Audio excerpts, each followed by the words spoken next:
देखिए, इस पूरी सिचुएशन में मैं ये कहूँगी कि मैं सलाम करती हूँ जनरेशन जो जी है, उन्होंने जो डर और खौफ का एक माहौल था जिसके बारे में बार बार राहुल गांधी बोलते थे डरो मत, तो इस जनरेशन ने दिखाया वो डरो मत का मतलब क्या है। अपना भूखे प्यासे इस गर्मी के मौसम में वहाँ जंतर मंतर में इकट्ठा होना, उसके बाद डंडे खाना, तो मुझे लगता है ये जनरेशन अपने खाली पसीने से नहीं बल्कि खून से एक नई तहरीक लिख रही है।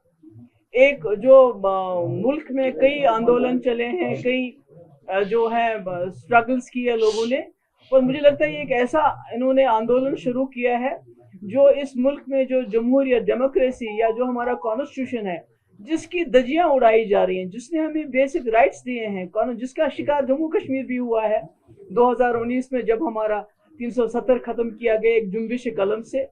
इसलिए कॉन्स्टिट्यूशन की इज्जत करना, डेमोक्रेसी को बहाल करना, डेमोक्रेसी की सबसे बड़ी ताकत है सवाल पूछना। तो मुझे लगता है इन्होंने वापस लाया है इस मुल्क को जहां सवाल पूछना गुनाह नहीं है, क्राइम नहीं है। तो मैं उनको सलाम करती हूँ, जो काम हम नहीं कर सके, जो बड़े बड़े लीडर नहीं कर सके, जो डर बड़े बड़े लीडर नहीं निकाल सके, मुझे लगता है आज इन नौजवानों ने, इन बच्चों ने ये एक स्ट्रगल शुरू करके भूखे प्यासे निहत्थे खून से लथपथ इन्होंने एक नई तवारीख लिखी, एक नया संदेश दे रहे हैं मुल्क को कि डरो मत, हम आपका फ्यूचर है। और मुझे खुशी है कि ये जो पूरे मुल्क की जो लीडरशिप है वो इनके पीछे इकट्ठे हो रही है, इनसे आगे नहीं हो सकती, बिकॉज आई थिंक ये लोग इस वक्त इस आंदोलन को लीड कर रहे हैं। बाबा जी, कल जो सीएम साहब की प्रेस कॉन्फ्रेंस हुई आपने देखा भी होगा, और जो नेशनल कॉन्फ्रेंस का दिल्ली में प्रोटेस्ट हुआ था, आपको इनवाइट हुआ और उन्होंने नाराजगी का इजहार भी किया और इनडायरेक्टली आपका नाम लिए बगैर ने कहा कि एक जमात 2000 में बनी है, तनकीद की, और ये भी कहा कि बीजेपी के साथ मोदी के साथ हाथ मिलाया, लेकिन हम अपने एजेंडे पर हमारा मौका वही रहा। तो क्या कहेंगे? देखिए, मुझे मालूम नहीं है, उमर साहब जो हैं इस वक्त यहाँ के वजीर आला हैं, उनके पास 50 MLA हैं, राज्यसभा में मेंबर पार्लियामेंट है, लोकसभा में है, हुकूमत साजी में है, तो उनका फोकस PDP क्यों रहता है? तो हमारा एक एजेंडा है, हम उस एजेंडे के, मुफ्ती साहब का एक विजन रहा, उसके इर्द गिर्द हम बात करते हैं।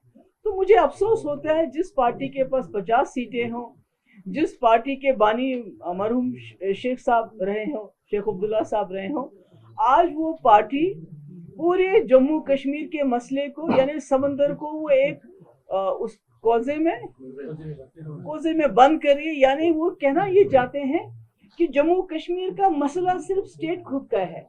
जम्मू कश्मीर एक हसास रियासत है, यहाँ 47 से लेके आज तक लोग अपनी इज्जत नफ्स के लिए लड़ रहे हैं।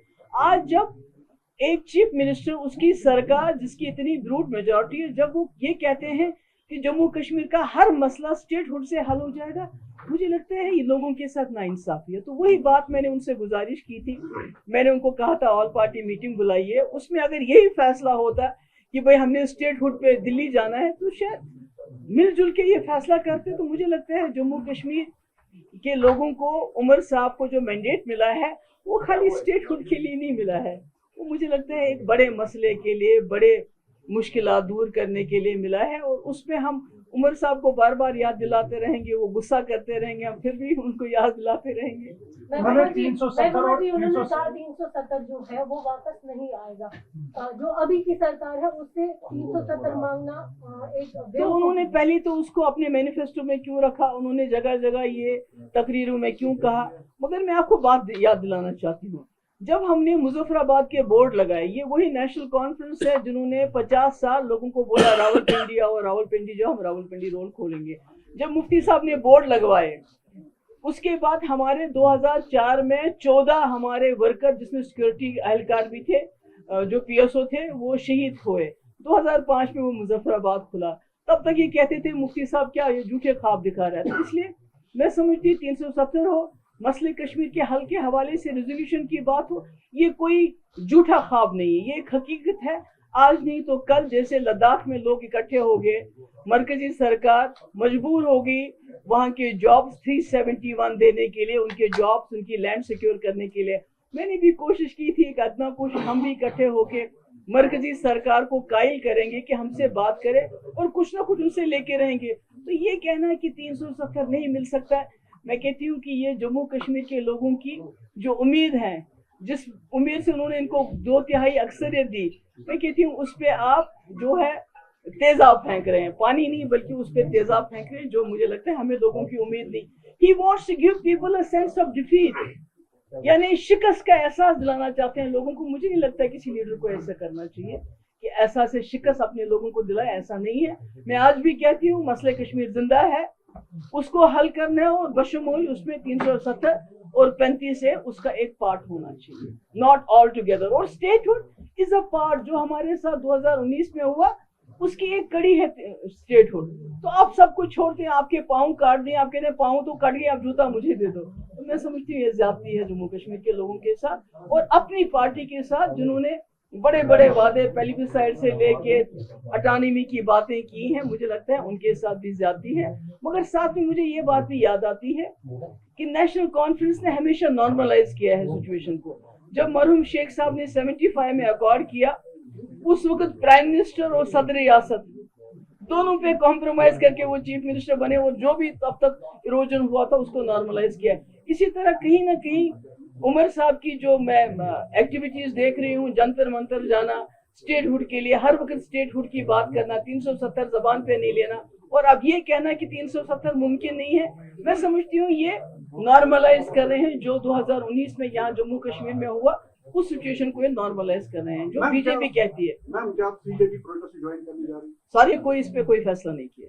मैम मोर्चे इल्जाम आप ही को ठहराया जा रहा है। अरे मैंने बोला ना, उनका फोकस अगर 370 आपकी वजह मैंने कहा अगर उनका फोकस हम अगर यूनिटी के लिए बताया जाता है तो आपको मतलब आपको नहीं करनी चाहिए। मैंने तो यूनिटी के लिए इनिशिएट किया था, मैंने कहा था सब पार्टी के साथ मिलके बीजेपी को भी ला। बीजेपी कहती है ना स्टेटहुड देंगे, कम से कम उनको तो कायल करना चाहिए था अपने साथ लेने के लिए। हम तो स्टेटहुड से ज्यादा कहते हैं, हम तो बेईमानी नहीं करेंगे। अगर इन्होंने बेईमानी की, मैनिफेस्टो में 370 रखा, 35 ए रखा, छोड़ दीजिए। वो एक सिलेंडर देंगे मुफ्त में, 200 यूनिट देंगे, 1 लाख नौकरियां देंगे, आप बैकडोर एंट्रीज कर रहे हैं, उनको छोड़िए। मगर 370 तो उन्होंने हर जगह वादा किया ना, तो ये अपने वादे से मुकर गए। तो क्या चाहते हैं पीडीपी भी अपने वादे से मुकर जाए? मेरे ख्याल में ये मुमकिन नहीं है। Thank you very much.